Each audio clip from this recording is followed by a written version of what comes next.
ಎಲ್ಲರಿಗೂ ಸ್ವಾಗತ. ಇಂದಿನ ನಮ್ಮ ಈ ವಿಶೇಷ ಚರ್ಚೆಯಲ್ಲಿ 2008ರ ಆರ್ಥಿಕ ಬಿಕ್ಕಟ್ಟಿನಿದೆಯಲ್ಲ, ಅದು ಜಗತ್ತಿನ ಮೇಲೆ ಹೇಗೆ ಪರಿಣಾಮ ಬೀರಿತು ಮತ್ತೆ ಅದರಿಂದ ನಾವು ಏನ್ ಕಲಿದ್ವಿ ಅನ್ನೋದ್ರ ಬಗ್ಗೆ ಸ್ವಲ್ಪ ಆಳವಾಗಿ ನೋಡೋಣ. ನಮ್ಮತ್ರ ಇರೋ ಮೂಲಗಳು, ಆ ಬಿಕ್ಕಟ್ಟಿನ ನಂತರ ಬಂದ ನಿಯಮಗಳು, ಈಗಲೂ ಇರೋ ರಿಸ್ಕ್ಗಳು, ಹೂಡಿಕೆದಾರರು ಏನ್ ಮಾಡಬಹುದು, ಮತ್ತೆ ಈ ಎಲ್ಲಾ ಆರ್ಥಿಕ ಏರಿಳಿತಗಳ ಹಿಂದೆ ಇರೋ ಮನೋವಿಜ್ಞಾನ, ಅದರ ಬಗ್ಗೆನೂ ಹೇಳುತ್ತವೆ. ಹೌದು. ಇದರ ಸಾರಾಂಶವನ್ನು ಅರ್ಥ ಮಾಡ್ಕೊಳ್ಳೋಣ ಇವತ್ತು. ಖಂಡಿತ.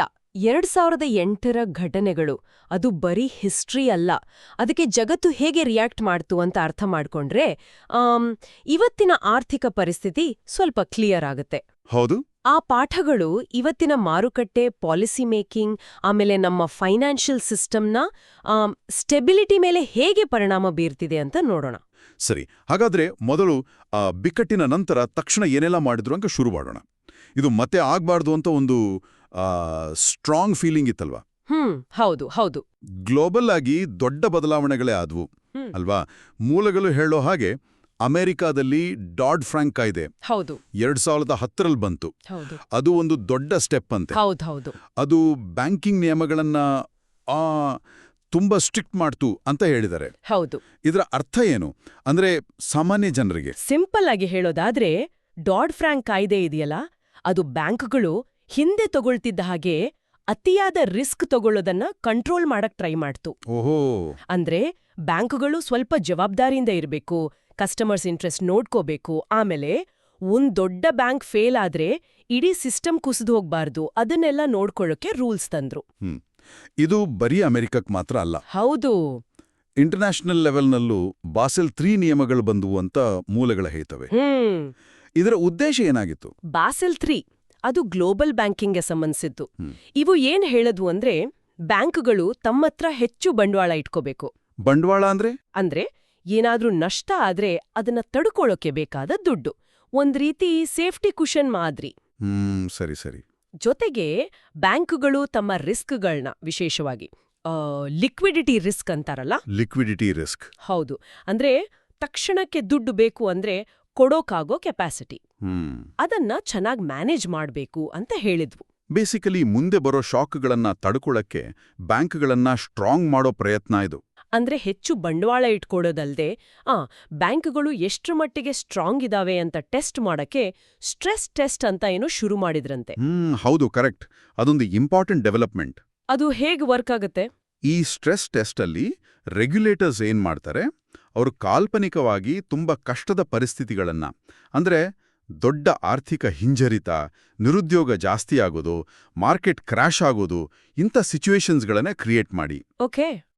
ಆ ಟೈಮ್ನಲ್ಲಿ ದೊಡ್ಡ ಬ್ಯಾಂಕ್ಗಳು ಹೇಗೆ ಪರ್ಫಾರ್ಮ್ ಮಾಡ್ತವೆ, ಆ ಪ್ರೆಷರ್ ತಡ್ಕೊಂಡು ದಿವಾಳಿ ಆಗದೇ ಇರ್ತಾವ ಅಂತ ಟೆಸ್ಟ್ ಮಾಡ್ತಾರೆ. ಇದರಿಂದ ಬ್ಯಾಂಕ್ಗಳ ವೀಕ್ನೆಸ್ ಮೊದಲೇ ಗೊತ್ತಾಗುತ್ತೆ. ಇದು ಬ್ಯಾಂಕ್ಗಳ ವಿಷಯ ಆಯಿತು. ಅರೆ 2008ರ ಬಿಕ್ಕಟ್ಟಲ್ಲಿ CDS ಅಂದ್ರೆ ಕ್ರೆಡಿಟ್ ಡಿಫಾಲ್ಟ್ ಸ್ವಾಪ್ಸ್ ಮತ್ತೆ CDO ಕೊಲಾಟ್ರಲೈಸ್ ಡೆಟ್ ಆಬ್ಲಿಗೇಷನ್ಸ್, ಇಂಥ ಕಾಂಪ್ಲೆಕ್ಸ್ ಪ್ರಾಡಕ್ಟ್ಗಳ ಪಾತ್ರ ದೊಡ್ಡದಿತ್ತು ಅಂತ ಕೇಳಿದ್ವಿ. ಹೌದು ಹೌದು. ಅವುಗಳ ಬಗ್ಗೆ ಏನಾದ್ರೂ ಕ್ರಮ ತಗೊಂಡ್ರ? ಅವು ಎಷ್ಟು ಡೇಂಜರಸ್ ಆಗಿದ್ವು ಆಕ್ಚುಲಿ? ಖಂಡಿತವಾಗಿಯೂ. ಆ ಪ್ರಾಡಕ್ಟ್ಸ್ಗಳು ಅವು ಪ್ರಾಬ್ಲಮ್ನ ಸೆಂಟರ್ನಲ್ಲಿದ್ವು. CDS ಅಂದ್ರೆ ಸಿಂಪಲ್ ಆಗಿ ಹೇಳೋದಾದ್ರೆ ಒಂದ್ ರೀತಿ ಸಾಲದ ಮೇಲೆ ಇನ್ಶೂರೆನ್ಸ್ ಇದ್ದ ಹಾಗೆ. ಸಾಲ ತಗೊಂಡವರು ವಾಪಸ್ ಕೊಡ್ಲಿಲ್ಲ ಅಂದ್ರೆ CDS ಮಾರಿದವರು ಅದನ್ನ ಕೊಂಡವರಿಗೆ ಲಾಸ್ ತುಂಬಿಕೊಡ್ತಾರೆ.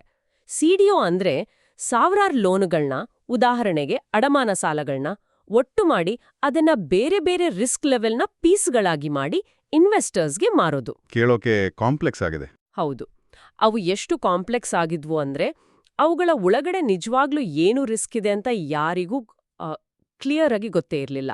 ಬಿಕ್ಕಟ್ಟಿನ ನಂತರ ಈ ಪ್ರಾಡಕ್ಟ್ಸ್ ಮಾರ್ಕೆಟ್ನಲ್ಲಿ, ವಿಶೇಷವಾಗಿ ಹಿಂದೆ ಜಾಸ್ತಿ ಕಂಟ್ರೋಲ್ ಇರಲಿಲ್ಲ ನೋಡಿ, over the counter OTC market, ಅಲ್ಲಿ ಟ್ರಾನ್ಸ್ಪರೆನ್ಸಿ ಜಾಸ್ತಿ ಮಾಡಕ್ಕೆ ಮತ್ತೆ ಟ್ರೇಡಿಂಗ್ನ ಸೆಂಟ್ರಲೈಸ್ಡ್ ಕ್ಲಿಯರಿಂಗ್ ಹೌಸ್ಗಳ ಮೂಲಕ ನಡೆಸೋಕೆ ರೂಲ್ಸ್ ತಂದ್ರು. ಇದರಿಂದ ರಿಸ್ಕ್ ಎಲ್ಲಿದೆ ಅಂತ ಕಂಡುಹಿಡಿಯೋದು, ಮ್ಯಾನೇಜ್ ಮಾಡೋದು ಸ್ವಲ್ಪ ಈಸಿ ಆಯ್ತು. ಇಷ್ಟೆಲ್ಲ ಸುಧಾರಣೆಗಳನ್ನು ನೋಡಿದ್ಮೇಲೆ ಒಂದು ಪ್ರಶ್ನೆ ಬರುತ್ತೆ. ಇಷ್ಟೆಲ್ಲ ಆದ್ಮೇಲೆ ನಾವು ಈಗ ನಿಜವಾಗ್ಲೂ ಸೇಫ್ ಆಗಿದ್ದೇವಾ ಅಥವಾ ರಿಸ್ಕ್ ಬೇರೆ ರೂಪದಲ್ಲಿ ಎಲ್ಲಾದ್ರೂ ಇದೆಯಾ? ಮೂಲಗಳು ಏನ್ ಹೇಳ್ತವೆ? ಅದು ತುಂಬಾ ಇಂಪಾರ್ಟೆಂಟ್ ಕ್ವೆಶ್ಚನ್. ಮೂಲಗಳ ಪ್ರಕಾರ ಈ ಸುಧಾರಣೆಗಳು ಖಂಡಿತವಾಗ್ಲೂ ಬ್ಯಾಂಕಿಂಗ್ ಸಿಸ್ಟಮ್ನ ಹೆಚ್ಚು ಸ್ಟೇಬಲ್ ಮಾಡಿವೆ, ಟ್ರಾನ್ಸ್ಪರೆನ್ಸಿನೂ ಜಾಸ್ತಿಯಾಗಿದೆ. ಸರಿ. ದೊಡ್ಡ ಬ್ಯಾಂಕ್ಗಳ ಹತ್ರ ಈಗ ಹೆಚ್ಚು ಬಂಡವಾಳ ಇದೆ, ಅವುಗಳ ಮೇಲೆ ಹೆಚ್ಚು ನಿಗಾ ಕೂಡ ಇದೆ. ಆದ್ರೆ ಸಿಸ್ಟಮ್ ಪೂರ್ತಿಯಾಗಿ ಪರ್ಫೆಕ್ಟ್ ಆಗಿಲ್ಲ, ರಿಸ್ಕ್ ಏನು ಮಾಯವಾಗಿಲ್ಲ. ಆದ್ರೆ ಸ್ವರೂಪ ಮತ್ತೆ ಜಾಗ ಬದಲಾಗಿದೆಯಂತ ಹೇಳ್ತವೆ ಮೂಲಗಳು. ಸ್ವರೂಪ ಜಾಗ ಬದಲಾಗಿದೆ ಅಂದ್ರೆ ಎಲ್ಲಿಗೆ ಹೋಗಿದೆ ಈ ರಿಸ್ಕ್? ಮೂಲಗಳು ಕೆಲವು ಏರಿಯಾಗಳನ್ನ ಹೇಳ್ತವೆ. ಒಂದು, shadow banking system. Shadow banking ಅಂದ್ರೆ ಟ್ರೆಡಿಷನಲ್ ಬ್ಯಾಂಕಿಂಗ್ ರೂಲ್ಸ್ನಿಂದ ಹೊರಗಿರೋ ಫಿನಾನ್ಷಿಯಲ್ ಕಂಪನಿಗಳು ಆಕ್ಟಿವಿಟೀಸ್. ಉದಾಹರಣೆಗೆ ಕೆಲವು hedge funds, money market funds, ಇವುಗಳ ಮೇಲೆ ಬ್ಯಾಂಕ್ಗಳ ಮೇಲಿರೋಷ್ಟು ಕಂಟ್ರೋಲ್ ಇಲ್ಲ. ಎರಡನೇದಾಗಿ ಪ್ರೈವೇಟ್ ಇಕ್ವಿಟಿ ಕಂಪನಿಗಳು. ಅವು ಈಗ ತುಂಬಾ ಪವರ್ಫುಲ್ ಆಗಿವೆ. ಅವು ಕಂಪನಿಗಳನ್ನ ಕೊಳ್ಳೋಕೆ ತುಂಬಾ ಸಾಲ ಮಾಡ್ತವೆ. ಅದರಿಂದ ಬೇರೆ ಥರದ ರಿಸ್ಕ್ ಬರ್ಬೋದು. ಮತ್ತು ಮೂರನೇದಾಗಿ ಕ್ರಿಪ್ಟೋ ಕರೆನ್ಸಿಗಳ ತರಹ ಹೊಸ ಆಲ್ಮೋಸ್ಟ್ ಅನ್ರೆಗ್ಯುಲೇಟೆಡ್ ಅಸೆಟ್ಸ್ ಬಂದಿವೆ. ಹಾಗಾಗಿ ಒಂದು ಕಡೆ ರಿಸ್ಕ್ ಕಮ್ಮಿ ಆದ್ರೆ ಇನ್ನೊಂದು ಕಡೆ ಹೊಸ ರಿಸ್ಕ್ಗಳು ಬಂದಿವೆ ಅಥವಾ ಬೆಳೆದಿವೆ. ಇದು ಸ್ವಲ್ಪ ಒಂದ್ ತೂತ್ ಮುಚ್ಚಿದ್ರೆ ಇನ್ನೊಂದು ಕಡೆ ಸೋರೋ ಥರ ಆಯ್ತಾ? ಹೌದು, ನೀವು ಹೇಳಿದ್ದು ಆಸಕ್ತಿಕರವಾಗಿದೆ. ರಿಸ್ಕ್ ಜಾಗ ಬದಲಾಯಿಸಿದೆ ಅಷ್ಟೇ. ಇದು ನಿಜಕ್ಕೂ ಗಮನಿಸಬೇಕಾದ ವಿಷಯ. ಈಗ ಸ್ವಲ್ಪ ಇತಿಹಾಸದ ಕಡೆ ನೋಡೋಣ. ಹಿಸ್ಟ್ರಿ ರಿಪೀಟ್ ಆಗಲ್ಲ ಅಂದ್ರೂ ಹಳೆ ತಪ್ಪುಗಳಿಂದ ಕಲಿಬೋದು ಅಂತಾರಲ್ಲ. ನಮ್ಮ ಮೂಲಗಳು 2008ರ ಬಿಕ್ಕಟ್ಟಿನ ಕೆಲವು ಅಂಶಗಳನ್ನ ಇತ್ತೀಚಿನ ಘಟನೆಗಳ ಜೊತೆ ಕಂಪೇರ್ ಮಾಡ್ತವೆ. ಹೌದು, ಈ ಹೋಲಿಕೆಗಳು ತುಂಬಾ ಇಂಪಾರ್ಟೆಂಟ್ ಇನ್ಸೈಟ್ಸ್ ಕೊಡ್ತವೆ. ಉದಾಹರಣೆಗೆ 2021-22ರಲ್ಲಿ ನಾವು ನೋಡಿದ್ವಲ್ಲ, ಕ್ರಿಪ್ಟೋ ಕರೆನ್ಸಿಗಳ ಭಾರಿ ಏರಿಕೆ, ಆಮೇಲೆ ಸಡನ್ ಆಗಿ ಕುಸಿತ. ಹೌದು, ಭಯಂಕರವಾಗಿತ್ತು ಅದು. ಅದು ಒಂದು ಕ್ಲಾಸಿಕ್ ಬಬಲ್ನ ಲಕ್ಷಣ ತೋರಿಸ್ತು. ಹೊಸ ಟೆಕ್ನಾಲಜಿ ಬಗ್ಗೆ ಓವರ್ ಎಕ್ಸೈಟ್ಮೆಂಟ್, ಈಸಿಯಾಗಿ ದುಡ್ಡು ಮಾಡೋ ಆಸೆ, ಅಂದ್ರೆ ದುರಾಸೆ. ದುರಾಸೆ. ರೆಗ್ಯುಲೇಷನ್ ಇಲ್ದಿರೋದು, ಆಮೇಲೆ ಕೊನೆಗೆ ರಿಯಾಲಿಟಿ ಚೆಕ್. ಅದೇ ರೀತಿ 2023ರಲ್ಲಿ ಅಮೆರಿಕಾದಲ್ಲಿ ಸಿಲಿಕಾನ್ ವ್ಯಾಲಿ ಬ್ಯಾಂಕ್, ಇನ್ನು ಕೆಲವು ರೀಜನಲ್ ಬ್ಯಾಂಕ್ಗಳು ಫೇಲ್ ಆದವು. ಅಲ್ಲಿ ಮೂಲಗಳ ಪ್ರಕಾರ ಲಿಕ್ವಿಡಿಟಿ ಮಿಸ್ಮ್ಯಾಚ್ ಅಂತಾರೆ. ಹೌದು, ಅಂದ್ರೆ ಶಾರ್ಟ್ ಟರ್ಮ್ ಡಿಪಾಸಿಟ್ಗಳನ್ನ ಲಾಂಗ್ ಟರ್ಮ್ ಈಸಿಯಾಗಿ ಕ್ಯಾಶ್ ಮಾಡಕ್ಕಾಗದ ಸೆಟ್ಸ್ಗಳಾಕಿದ್ದು. ಬಾಂಡ್ಸ್ ತರ. ಹೌದು, ಬಾಂಡ್ಸ್ನಲ್ಲಿ. ಆಮೇಲೆ ಬಡ್ಡಿ ದರಗಳು ಫಾಸ್ಟ್ ಆಗಿ ಏರಿದಾಗ ಲಾಸ್ ಆಯ್ತು. ಅದನ್ನ ಸರಿ ಮ್ಯಾನೇಜ್ ಮಾಡಲಿಲ್ಲ. ಇಲ್ಲೂ 2008ರ ನೆರಳಿದ್ಯಾ? ಖಂಡಿತ. ಇನ್ನೊಂದು ಉದಾಹರಣೆ ಅಂದ್ರೆ ಚೀನಾದ ರಿಯಲ್ ಎಸ್ಟೇಟ್ ಸೆಕ್ಟರ್ನಲ್ಲಿರೋ ಪ್ರಾಬ್ಲಮ್ಸ್. ಎವರ್ಗ್ರಾಂಡೆ ಅಂತ ದೊಡ್ಡ ಕಂಪನಿಗರ ಕಷ್ಟ. ಹೌದು, ಕೇಳಿದ್ದೀವಿ. ಅಲ್ಲಿರೋ ಅತಿಯಾದ ಸಾಲ ಮಾಡಿ ಕಟ್ಟಡ ಕಟ್ಟೋದು, ಆಸ್ತಿ ಬೆಲೆ ಏರಿದ್ದು, ಇದೆಲ್ಲ ಕೆಲವರಿಗೆ 2008ರ ಅಮೆರಿಕದ ಸಬ್ಪ್ರೈಮ್ ಮಾರ್ಟ್ಗೇಜ್ ಕ್ರೈಸಿಸ್ನ ನೆನಪು ತರುತ್ತೆ. ಇಲ್ಲೂ ಅಷ್ಟೇ, ಜಾಸ್ತಿ ಸಾಲ, ಲೆವರೇಜ್, ಸ್ಪೆಕ್ಯುಲೇಟಿವ್ ಇನ್ವೆಸ್ಟ್ಮೆಂಟ್ಸ್ ಇವು ದೊಡ್ಡ ಪಾತ್ರ ವಹಿಸಿವೆ. ಅಂದ್ರೆ ಈ ಎಲ್ಲ ಉದಾಹರಣೆಗಳನ್ನು ನೋಡಿದ್ರೆ ಒಂದು ಕಾಮನ್ ಪ್ಯಾಟರ್ನ್ ಅಥವಾ ಸೈಕಲ್ ಕಾಣ್ತಿದ್ಯಾ? ಮೂಲಗಳು ಹೇಳೋ ಹಾಗೆ ಸುಲಭವಾಗಿ ಸಿಗೋ ದುಡ್ಡು. ಇದು ಜನರ ದುರಾಸೆ, ಓವರ್ ಕಾನ್ಫಿಡೆನ್ಸ್ ಹೆಚ್ಚಿಸುತ್ತೆ. ಹೌದು. ಆಮೇಲೆ ಜನರು, ಕಂಪನಿಗಳು ತಮ್ಮ ಸ್ವಂತ ದುಡ್ಡಿಗಿಂತ ಸಾಲದ ದುಡ್ಡನ್ನ ಲೆವರೇಜ್ ಜಾಸ್ತಿ ಬಳಸಿ ರಿಸ್ಕಿ ಇನ್ವೆಸ್ಟ್ಮೆಂಟ್ ಮಾಡ್ತಾರೆ. ಕೊನೆಗೆ ಆ ಬಬಲ್ ಒಡೆದು ದೊಡ್ಡ ಕುಸಿತ. ಈ ಸೈಕಲ್ ಮತ್ತೆ ಮತ್ತೆ ಬರ್ತಿದೆಯಾ?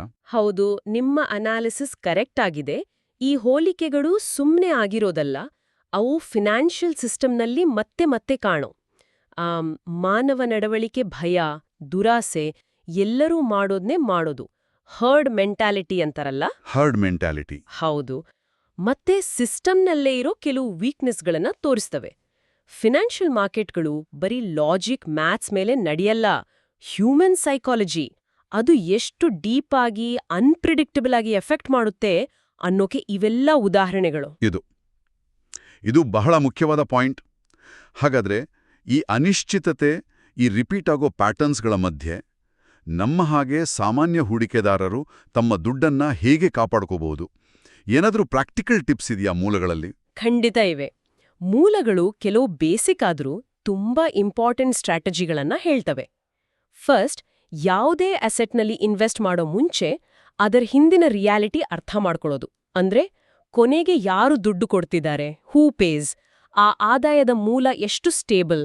2008ರಲ್ಲಿ ನೋಡಿ, ಎಷ್ಟೋ ಜನ ತಾವು ತಗೊಂಡ ಸಿಡಿಒ ಒಳಗೆ ಎಂಥ ಕಳಪೆ ಸಾಲಗಳಿವೆ ಅಂತ ಅರ್ಥನೇ ಮಾಡ್ಕೊಳ್ದೆ ದುಡ್ಡಾಕಿದ್ರು. ನಿಜ. ಎರಡನೇ ಸಲಹೆ, ತಮಗೆ ಕ್ಲಿಯರ್ ಆಗಿ ಅರ್ಥ ಆಗದೆ ಅಥವಾ ಬೇರೆಯವರಿಗೆ ವಿವರಿಸೋಕೆ ಆಗದ ಹೂಡಿಕೆಗಳಿಂದ ದೂರ ಇರೋದು. ಹೌದು ಹೌದು. ಇದು ಸಿಂಪಲ್ ಅನ್ಸ್ಬೋದು, ಆದರೆ ಇದು ತುಂಬಾ ಕಾಂಪ್ಲೆಕ್ಸ್, ಸೊ ಇದು ಒಳ್ಳೆ ಇನ್ವೆಸ್ಟ್ಮೆಂಟ್ ಇರಬೇಕು ಅಂತ ಅನ್ಕೊಳ್ಳೋದು ಈಸಿ. ಕರೆಕ್ಟ್. ವಾರೆನ್ ಬಫೆಟ್ ಅವರ ಫೇಮಸ್ ಮಾತು ನೆನಪಾಗತ್ತೆ, ನಿಮಗೆ ಅರ್ಥ ಆಗದ ಬಿಸ್ನೆಸ್ನಲ್ಲಿ ಯಾವತ್ತೂ ಇನ್ವೆಸ್ಟ್ ಮಾಡಬೇಡಿ ಅಂತ. ಹೌದು. ಇದು ಬರೀ ಸ್ಟಾಕ್ ಮಾರ್ಕೆಟ್ಗೆ ಅಲ್ಲ, ಎಲ್ಲದಕ್ಕೂ ಅಪ್ಲೈ ಆಗತ್ತೆ. ಕಾಂಪ್ಲೆಕ್ಸಿಟಿ ಜಾಸ್ತಿ ಆದ ಹಾಗೆ ಅದ್ರೊಳಗಡಗಿರೋ ರಿಸ್ಕ್ ಕಂಡುಹಿಡಿಯೋದು ಕಷ್ಟ ಆಗುತ್ತೆ. ಮೂರನೇದು ಮತ್ತೆ ಬಹುಶಃ ಜಾಸ್ತಿ ಕೇಳಿರೋದು ಡೈವರ್ಸಿಫಿಕೇಶನ್. ವೈವಿಧ್ಯೀಕರಣ. ಹೌದು. ಅಂದ್ರೆ ಎಲ್ಲಾ ದುಡ್ಡನ್ನ ಒಂದೇ ಕಡೆ ಹಾಕದೆ ಬೇರೆ ಬೇರೆ ಅಸೆಟ್ ಟೈಪ್ಸ್, ಷೇರು, ಬಾಂಡ್, ರಿಯಲ್ ಎಸ್ಟೇಟ್, ಗೋಲ್ಡ್, ಬೇರೆ ಬೇರೆ ಇಂಡಸ್ಟ್ರಿ ಸೆಕ್ಟರ್ಗಳು, ಬೇರೆ ಬೇರೆ ದೇಶಗಳಲ್ಲಿ ಹಂಚೋದು. ಡೈವರ್ಸಿಫಿಕೇಶನ್ ಅದು ರಿಸ್ಕ್ನ ಪೂರ್ತಿ ತೆಗೆದು ಹಾಕಲ್ಲ, ಆದ್ರೆ ಅದನ್ನ ಮ್ಯಾನೇಜ್ ಮಾಡೋಕೆ ಹೆಲ್ಪ್ ಮಾಡುತ್ತೆ. ಯಾಕಂದ್ರೆ ಎಲ್ಲ ಇನ್ವೆಸ್ಟ್ಮೆಂಟ್ಸು ಒಂದೇ ಸರಿ ಒಂದೇ ಡೈರೆಕ್ಷನಲ್ಲಿ ಹೋಗಲ್ಲ. ಒಂದು ಕೆಳಗೆ ಹೋದ್ರೆ ಇನ್ನೊಂದು ಮೇರೆ ಹೋಗ್ಬಹುದು. ಇದು ಓವರ್ ಆಲ್ ಲಾಸ್ ಕಡಿಮೆ ಮಾಡುತ್ತೆ, ನಿಮ್ಮ ಇನ್ವೆಸ್ಟ್ಮೆಂಟ್ ಪೋರ್ಟ್ಫೋಲಿಯೋನ ಬ್ಯಾಲೆನ್ಸ್ನಲ್ಲಿಡೋಕೆ ಹೆಲ್ಪ್ ಮಾಡುತ್ತೆ. ಮತ್ತು ಕೊನೆಗೆ ಮೂಲಗಳು ಸ್ವಲ್ಪ ಕ್ಯಾಶ್ ಅಂದ್ರೆ ಲಿಕ್ವಿಡಿಟಿ ಕೈಯಲ್ಲಿಟ್ಕೊಳ್ಳೋದು ಇಂಪಾರ್ಟೆಂಟ್ ಅಂತ ಹೇಳ್ತವೆ. ಯಾಕೆ? ನಗದು ಅಂದ್ರೆ ಕ್ಯಾಶ್ 2 ಕಾರಣಕ್ಕೆ ಮುಖ್ಯ. ಒಂದು, ಎಮರ್ಜೆನ್ಸಿ ಟೈಮಲ್ಲಿ ಪರ್ಸನಲ್ ಪ್ರಾಬ್ಲಮ್ಸ್ ಅಥವಾ ಜಾಬ್ ಲಾಸ್ ಆದಾಗ ನಿಮ್ಮ ಲಾಂಗ್ ಟರ್ಮ್ ಇನ್ವೆಸ್ಟ್ಮೆಂಟ್ಸ್ ಅನ್ನ ಟೈಮು ಮುಂಚೆ ಲಾಸ್ನಲ್ಲಿ ಮಾರೋಡನ್ನ ತಪ್ಪಿಸಬಹುದು. ಓಕೆ. ಎರಡನೇದಾಗಿ ಇದು ತುಂಬಾ ಮುಖ್ಯ. ಮೂಲದಲ್ಲಿ ಹೇಳಿದ ಹಾಗೆ ಬಿಕ್ಕಟ್ಟುಗಳಲ್ಲಿ ಅವಕಾಶಗಳು ಹುಟ್ಟುತ್ತವೆ. ಮಾರ್ಕೆಟ್ ಸಡನ್ ಆಗಿ ಕ್ರ್ಯಾಶ್ ಆದಾಗ ಒಳ್ಳೆ ಕ್ವಾಲಿಟಿ ಅಸೆಟ್ಸ್ ತುಂಬಾ ಕಡಿಮೆ ಬೆಲೆಗೆ ಸಿಗ್ತವೆ. ಹೌದು. ಕ್ಯಾಶ್ ಇರಬೇಕು. ಇದು ಬರೀ ಡಿಫೆನ್ಸಿವ್ ಸ್ಟ್ರಾಟಜಿ ಅಲ್ಲ, ಅಫೆನ್ಸಿವ್ ಕೂಡ ಹೌದು.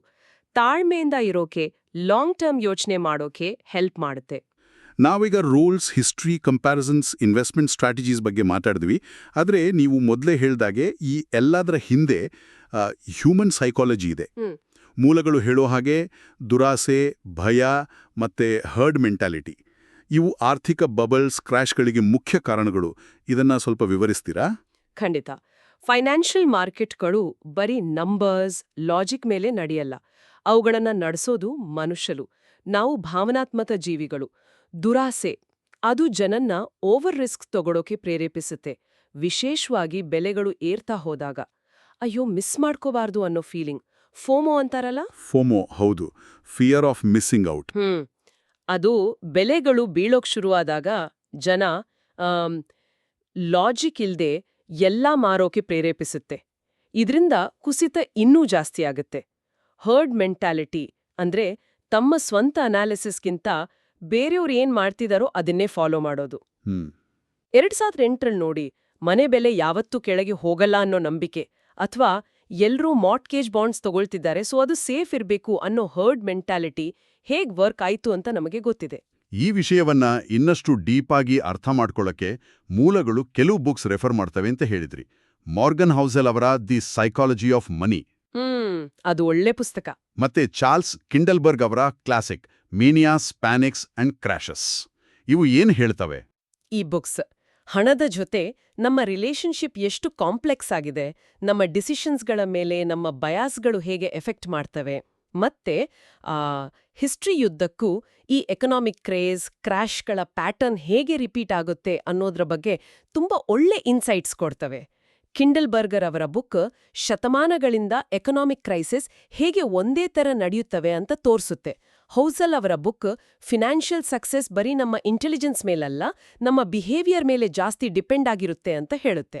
ಇವು ಬರೀ ನಂಬರ್ಸ್ ಆಚೆಗೆ ಫಿನಾನ್ಷಿಯಲ್ ವರ್ಲ್ಡ್ನ ಆ ಹ್ಯೂಮನ್ ಸೈಡ್ ಅರ್ಥ ಮಾಡ್ಕೊಳ್ಳೋಕೆ ಹೆಲ್ಪ್ ಮಾಡ್ತವೆ. ಅಂದ್ರೆ ನೀವು ಹೇಳೋ ಪ್ರಕಾರ ಹೂಡಿಕೆದಾರರು ಬರೀ ಮಾರ್ಕೆಟ್ ಅನಾಲಿಸಿಸ್ ಮಾಡಿದ್ರೆ ಸಾಲದು, ತಮ್ಮದೇ ಆದ ಮೆಂಟಲ್ ಟೆಂಡೆನ್ಸಿಗಳು, ಬಯಾಸ್ಗಳ ಬಗ್ಗೆನೂ ಅವೇರ್ ಆಗಿರಬೇಕು. ಎಕ್ಸಾಕ್ಟ್ಲಿ. ಇದೊಂದು ಇಂಪಾರ್ಟೆಂಟ್ ಪ್ರಶ್ನೆನೂ ಕೇಳುತ್ತೆ. ಇನ್ವೆಸ್ಟ್ಮೆಂಟ್ನಲ್ಲಿ ಮತ್ತೆ ಜನರಲ್ ಆಗಿ ಫಿನಾನ್ಷಿಯಲ್ ಡಿಸಿಷನ್ ತಗೊಳ್ಳುವಾಗ ಸೆಲ್ಫ್ ಅವೇರ್ನೆಸ್ ಮತ್ತೆ ಇಮೋಷನಲ್ ಕಂಟ್ರೋಲ್ ಎಷ್ಟು ಮುಖ್ಯ.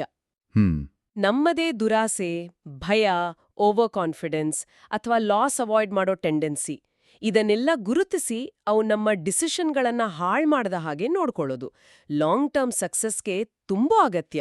ಇದು ಕಲಿಯೋಕೆ ಕಷ್ಟ ಇರಬಹುದು, ಆದ್ರೆ ಬಹುಶಃ ತುಂಬಾ ವ್ಯಾಲ್ಯೂಬಲ್ ಸ್ಕಿಲ್ ಇದು.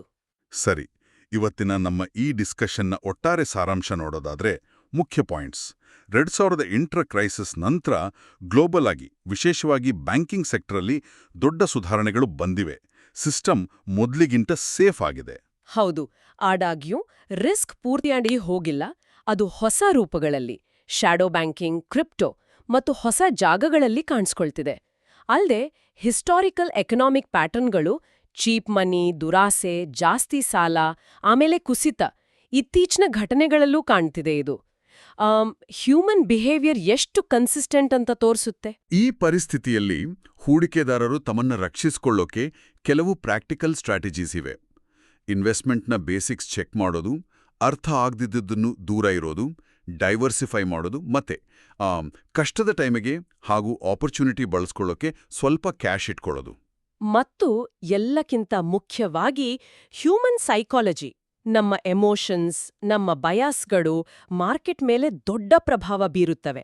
ಇದನ್ನ ಅರ್ಥ ಮಾಡ್ಕೊಳ್ಳೋದು, ನಮ್ಮ ಸ್ವಂತ ಬಿಹೇವಿಯರ್ ಮ್ಯಾನೇಜ್ ಮಾಡೋದು, ಅದು ಬರೀ ಎಕನಾಮಿಕ್ ಎನಾಲಿಸಿಸ್ ಅಷ್ಟೇ ಅಥವಾ ಅದಕ್ಕಿಂತ ಜಾಸ್ತಿನೇ ಮುಖ್ಯ ಆಗಿರಬಹುದು.